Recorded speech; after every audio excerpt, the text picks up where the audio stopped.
കേരളത്തിൽ ഒരുപാട് family business ഉണ്ട് അല്ലേ? കേരളത്തിൽ ഇഷ്ടംപോലെ ഫാമിലി ബിസിനസ് ഉണ്ട്. ഫാദറിൻ്റെ ഫാദറൊക്കെ തുടങ്ങി വെച്ച ബിസിനസ് ആയിരിക്കും. അത് ഒരു ജനറേഷൻ മക്കൾക്ക് കൊടുത്തു. മക്കൾക്ക് എടുത്തതിന് ശേഷം എന്താ വെച്ചാൽ മക്കൾ ഓരോരുത്തരും ഓരോ ഭാഗമായിട്ട് കൊണ്ടു നടക്കും. കറക്റ്റ്. ഒരാൾ ഓരോ ബ്രാഞ്ചായിട്ട് കൊണ്ടു നടക്കും.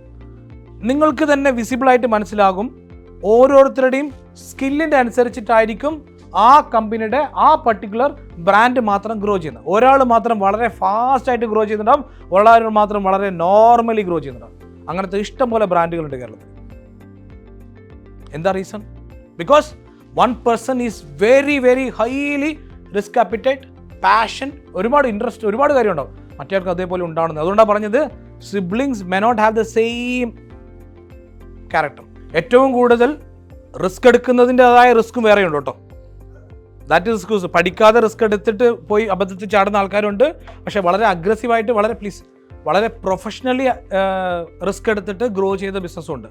പല ബ്രാൻഡുകൾ നോക്കുന്നത് നമുക്ക് തോന്നും എന്തുകൊണ്ടാണ് ഈ പർട്ടിക്കുലർ ബ്രാൻഡിൽ ഇത് മാത്രം വളരെ സ്പീഡായിട്ട് ഗ്രോ ചെയ്ത് വേറൊരാളും വളരെ നോർമലി ഗ്രോ ചെയ്യുന്നത്. രണ്ടുപേരും വിസിബിൾ ആയിരിക്കും, ബ്രാൻഡും ചിലപ്പോൾ ഒന്നായിരിക്കും. Fintaxman, the mentor your business needs.